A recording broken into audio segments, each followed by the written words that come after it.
My name is Jeremy Harlan, and at 34, I'd spent 8 years building client relationships that generated $94 million annually for Whitmore Associates. On a Wednesday morning, I caught a $5.2 million error in the CEO's niece's presentation. By Monday, I was unemployed. By Friday of that week, 72 of my clients had terminated their contracts. The company lost 41% of its revenue in 5 days, and what happened during that week wasn't chaos, it was calculated precision. That Wednesday started ordinary enough. I'd arrived at 6 a.m. to review quarterly projections for our enterprise clients. My fourth espresso cooled on the desk as I refined numbers for accounts I'd personally grown from small contracts into multi-million-dollar partnerships. These weren't just revenue sources. They were relationships built on trust, responsiveness, and never making careless mistakes. The boardroom filled by 8:30. Vincent from Crestline Technologies scrolled through his tablet in the corner. Lisa from Olympus Financial discussed her daughter's college acceptance with Robert from Helix Group. These executives trusted me with budgets that could fund entire divisions. I'd earned that confidence through late-night crisis calls, saved campaigns, and 8 years of flawless execution. Then, Raina Foster entered. 23 years old, 6 weeks into her role as Senior Strategy Director, a title invented specifically for her when she appeared after graduating with her MBA. Her uncle, Gerald Foster, had founded Whitmore Associates 30 years ago, and Raina was his only niece. She carried herself with the confidence of someone who'd never faced real consequences. "Good morning, everyone." Her voice had that practiced enthusiasm. "I've made some strategic optimizations to our presentation." Strategic optimizations. In my world, those words meant disaster. I opened her revised deck, and my stomach dropped. Slide 22 showed the budget breakdown for Crestline's product expansion. The numbers were catastrophically wrong. She'd misplaced a decimal point, inflating a $5.2 million investment into a $52 million fantasy that would bankrupt the actual project. If this is your first time here, hit subscribe so you never miss another powerful story, and let me know your thoughts on today's one in the comments. I read every message. I stood carefully. "Raina, we need to review slide 22 before continuing." Her expression shifted. "I spent hours perfecting those numbers. The decimal placement shows $52 million for Crestline's digital rollout. Our agreed figure is $5.2 million. Vincent's head snapped up. $52 million for 1 quarter? "It's a transcription error," I said quickly, pulling up my original deck. "I have the correct figures here." Raina's face flushed crimson.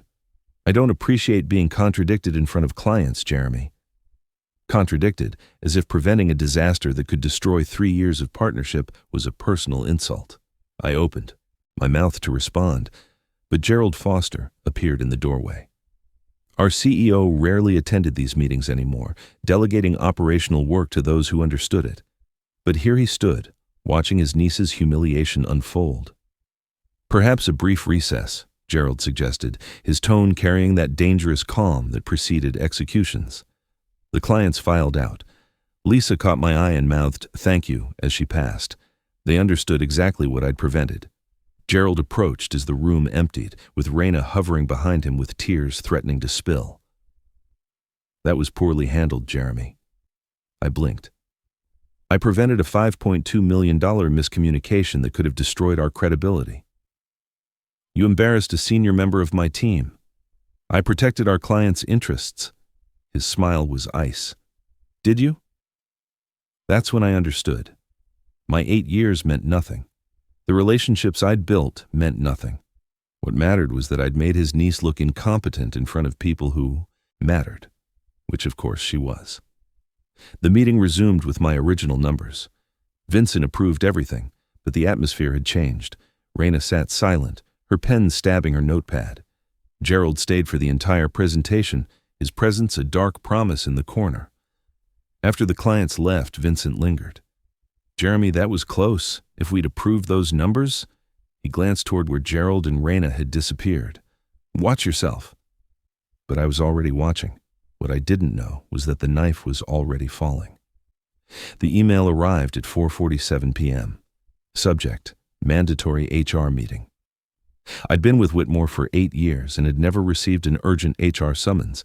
I saved everything I was working on and backed up my client files to my personal cloud, technically against policy, but I'd learned that policy was for people who didn't see the axe coming. Walking to HR felt surreal. Whitmore's offices occupied the 35th floor, all glass walls and minimalist design that cost more than most houses. I'd helped design the client lounge spaces and fought for the collaborative areas that facilitated million-dollar handshakes. Diane Carter sat behind her desk like an executioner who'd rather be anywhere else. Gerald occupied the chair beside her, hands folded, expression unreadable. No, Raina. She wouldn't dirty her hands with the execution. Jeremy, please sit, Diane said, her voice carrying that HR tone, professionally sympathetic, legally airtight. Gerald spoke first. We've received concerns about your management approach. My approach that's maintained 100% client retention for 8 consecutive years? Your inability to collaborate with new leadership, Diane read from her notes, creating hostile environments for developing executives. Developing executives who nearly cost us $5.2 million this morning? Gerald's jaw tightened. This isn't about this morning. But we all knew it was. We're terminating your employment effective immediately, Diane continued. Security will escort you to collect your belongings. On what grounds? At-will employment, no cause required. You'll receive 3-week severance and benefits through the month's end. And my clients? Gerald smiled then, cold and certain. Whitmore's clients will continue receiving excellent service from our team. Security arrived. Paul, who I'd given holiday bonuses to for 5 years, looked miserable as he walked me back to my office. 8 years condensed into a cardboard box, the client whisperer mug from Vincent, the bonsai tree from Lisa that had somehow survived fluorescent lighting, and photos from corporate retreats where I'd built the foundation this company stood on. I looked directly at the security camera above my desk. Gerald would review this footage later, searching for tears or breakdown or defeat. Instead, I smiled at the lens. 5 days, I said quietly. Paul shifted uncomfortably. Sir? Nothing, just thinking aloud. My phone buzzed before I reached the parking garage. Vincent's name lit the screen. What the hell happened? Lisa just texted me that you're leaving. I've been terminated, effective immediately. Over this morning? That's insane. Apparently my leadership style conflicts with new team dynamics. He cursed creatively. This is Gerald protecting Raina. Jeremy, you saved our entire project today. I appreciate that, Vincent. Where are you going? Home to figure out next steps. We need to talk. Soon. Very soon. I sat in my car with the box in the passenger seat. 8 years. I'd given them 8 years, built relationships worth nearly $100 million, and saved them from countless disasters. And it ended at 4:47 p.m. on a Wednesday because I'd done my job too well. But Gerald had made one critical mistake. He thought the relationships belonged to Whitmore Associates. He thought clients cared about company names and corporate letterhead. He was about to discover exactly how wrong he was. 5 days. I had 5 days to show him who really owned this business. Home felt strange when you returned as an unemployed person. Same apartment, same city view, but now I was outside the world I'd built. I poured bourbon and opened my personal laptop, not the company one they'd confiscated. The USB drive sat in my desk drawer, innocuous as a bullet. I'd been building this insurance policy for 2 years, never thinking I'd need it. Every project retrospective, every client satisfaction survey, every documented success. More importantly, every conversation where clients had asked hypothetically about my future plans. Would you ever go independent, Jeremy? If you started your own firm, I'd want to know. What would it take to work with you directly? I'd deflected those questions professionally, but I'd remembered every single one. My phone rang. Calvin Brooks, former corporate attorney, current client, and someone who understood the space between legal and lethal. Heard you had an interesting day. News travels fast. Lisa called me, then Vincent, then about 8 other people. The entire executive network is buzzing. You've got everyone's attention.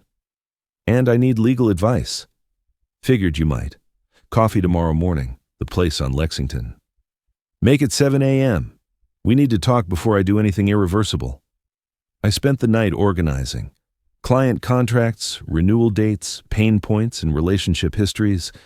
The business plan I'd been unconsciously developing for years took shape in spreadsheets and strategy documents. Whitmore had taught me everything about running a consultancy. Now I'd use that knowledge to build something better. At 2 a.m., I finally closed my laptop. 5 days. I'd execute a plan that would either launch my career or destroy any future I had in this industry. But as I lay in bed, I kept seeing Gerald's cold smile, that absolute certainty that he'd won, that I was just another disposable employee who'd stepped out of line. He had no idea what he'd started. Day one began with purpose. I met Calvin at 6:55 a.m. He'd already ordered coffee and brought an annotated copy of my non-compete agreement.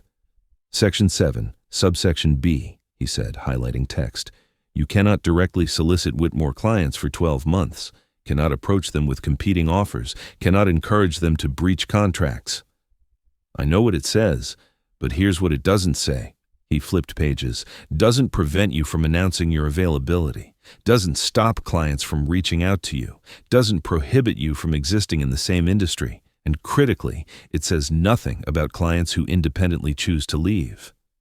So if they're dissatisfied with their new account manager, that's their business decision. You can't create the dissatisfaction, but what if it already exists? He shrugged. Market forces. By 9 a.m., I'd posted my LinkedIn announcement, carefully worded. After 8 incredible years at Whitmore Associates, I'm exploring new opportunities, grateful for the relationships built and trust earned. While I consider next steps, I remain passionate about strategic consulting and client success. Neutral, professional, absolutely loaded with subtext for anyone who could read between the lines. My phone exploded within minutes. Text messages, LinkedIn notifications, and emails to my personal account. I waited for specific names. Lisa from Olympus Financial. Saw your update. Can we talk? Vincent from Crestline. What happened? Call me. Robert from Helix. Free for lunch today? I responded with careful neutrality. Appreciate you reaching out, taking time to evaluate options, but always happy to connect. By 3 p.m., I'd fielded 9 calls. Each followed the same pattern. Shock at my departure, fishing for details, then the crucial question, what are your plans? Still figuring that out, but I want to work with people who value genuine partnership. I wasn't soliciting, I was existing. If they read meaning into that existence, that was their prerogative. The most interesting call came from Natalie Vance, CEO of Aurora Systems. We'd worked together for 6 years, building her company from regional to national. Raina Foster just emailed about taking over our account. She misspelled our company name. Twice. I said nothing. Legally safer. She also seems to think we're a software company. Jeremy, we manufacture aerospace components. It's literally our tagline. I stayed silent. Natalie sighed. I'm not asking you to say anything. But if you start something new, something that values attention to detail and actually understanding clients, I'd be interested. Hypothetically. I appreciate our friendship, Natalie. These past 6 years have meant everything. Friendship. Right. Friends keep in touch, don't they? After we hung up, I marked Aurora Systems on my spreadsheet. 1 down. By evening, I had 23 stars next to client names. 23 companies that had expressed various levels of dissatisfaction, interest, or eagerness to explore alternatives. Raina had apparently scheduled transition meetings for tomorrow, sending calendar invites titled, Exciting New Direction for Your Partnership. The feedback was unanimous, confusion, irritation, and a growing sense that Whitmore had just shown them exactly how little they mattered. On day 2, I toured a co-working space downtown. Professional address, conference access, and distance from Whitmore's sphere. The manager recognized my name from LinkedIn. We'd be honored to have you here, Mr. Harlan. When could I start? Today, if you want. By 10 a.m., I had a desk and a view that didn't include Whitmore's logo. I'd also called 2 people I'd mentored. Alexis, a brilliant analyst who'd left Whitmore after Gerald passed her over for promotion, and Derek, a designer whose work won awards while executives took credit. "You're building something," Alexis said when she arrived. "Not a bee." Question. "Maybe. Interested?" "I've been waiting for you to break free for years." By noon, my phone had been pinging constantly. Clients who'd suffered through Raina's meetings were reaching out, from Joyce at Crimson Industries. She asked if we wanted to pivot to influencer marketing. We manufacture industrial equipment. Our customers are 58-year-old engineers. From Ray at Northstar, she suggested TikTok. We're a B2B logistics firm. But the message that made me close my door was from Vincent. Emergency. Raina forgot to submit our contract renewal. It was due yesterday. We're technically out of contract. Please tell me you have a copy. I had a copy. Of course I did. The question was what to do with it. I called Calvin. Hypothetically, if a former client reached out because their new manager dropped a critical deadline, legally, you have no duty to help fix their mistakes. And if that client asked about alternative arrangements, they're making an independent business decision. I texted Vincent, "I have the documentation. Happy to discuss over coffee." We met at 2 p.m. He looked exhausted, tie loosened. She didn't even know the renewal was due. Gerald's in damage control, but legally we're free agents right now. I slid a folder across the table. Every term, every addendum, every revision. He exhaled slowly. "You're saving my ass again. That's what partners do." He looked up sharply. "Partners. Figure of speech." I let it hang there. "Although I am exploring new approaches, more personalized attention, the kind that ensures contracts don't accidentally expire." "Jeremy?" "I'm not soliciting, Vincent, just having coffee with a friend in transition." We talked for another hour, not about contracts or terms, just two professionals discussing the industry, the challenges of finding reliable partners, and the importance of detail. The subtext was deafening. Back at my temporary office, Alexis had compiled a competitive analysis. Derek was sketching logo concepts. We weren't a company yet, but we were thinking like one. "How many?" Alexis asked. "How many what?" "How many clients are unhappy enough to leave?" I looked at my phone, at the steady stream of messages. "More than Gerald thinks, less than we need. But it's only day 2. That evening, I sent a follow-up to Natalie. "Thank you for your kind words. Excited about future possibilities for continued collaboration with like-minded partners." Her response was immediate. "Let's definitely discuss those possibilities soon. 34 stars on my spreadsheet now. Day 3 would be decisive when possibilities became commitments. Day 3 arrived with electric anticipation. I'd scheduled 4 video calls with clients who'd reached out most urgently. Not solicitation, merely responding to their requests for consultation during transitions. First call at 9 a.m. with Natalie from Aurora Systems. She skipped pleasantries. "We're terminating Whitmore. Raina sent our confidential expansion plans to our competitor by mistake. Confused us with another company." I kept my expression neutral. "I'm sorry to hear about these challenges." "Don't be sorry. Be available. We need someone who actually knows our business, our market position, and our customers. Someone who's proven themselves." "Natalie, I have contractual restrictions." "Which prevents you from soliciting us. My lawyers reviewed it. But if we terminate Whitmore and independently choose a new consultant who happens to be the best in the business, that's our decision." 1 down. The second call at 11 a.m. included Vincent and 3 board members. "We've been discussing our options," Vincent began.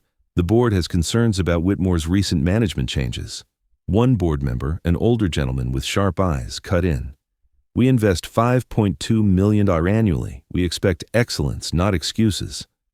"Generally," I said carefully, "businesses thrive with partners who demonstrate consistent attention, deep industry understanding, and proactive communication. When evaluating options, proven track records matter more than promises." The third board member spoke. "Gerald called me personally yesterday, assured me this was temporary." "Mr. Foster is skilled at managing perceptions," I said neutrally. Vincent smiled slightly. "He's skilled at protecting his niece. Different thing." By the call's end, they'd decided to explore all options. Translation: they were gone. The final call at 1 p.m. was a conference with 11 clients organized by Lisa from Olympus Financial. "We've been talking," she said simply, "all of us, about the changes at Whitmore, about our concerns, about what we need moving forward." Familiar faces filled my screen.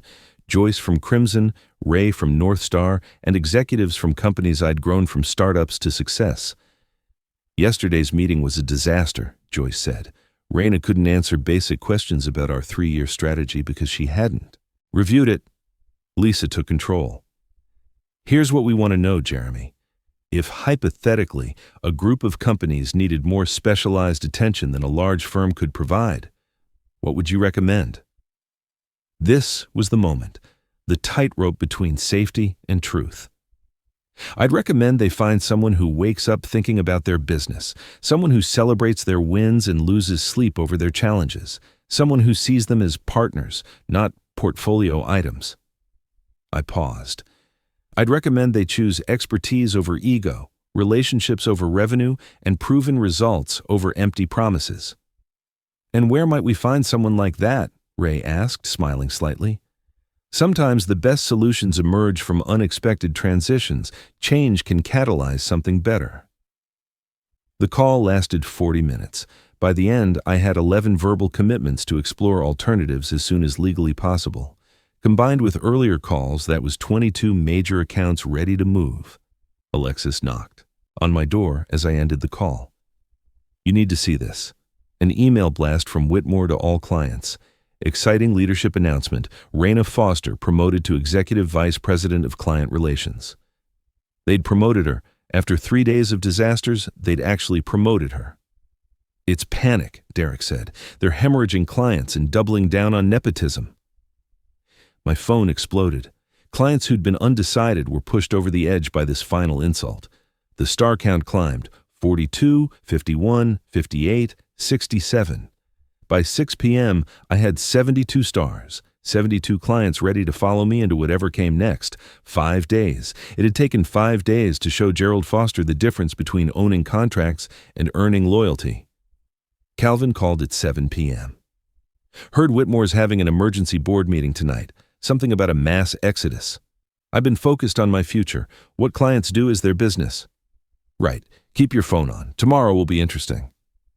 I sent one message to my 72 stars. "Thank you for your patience during this transition. Exciting announcements are coming soon about new partnership opportunities." Then I poured bourbon and smiled. 5 days, as promised. The implosion was spectacular. I woke to 63 messages.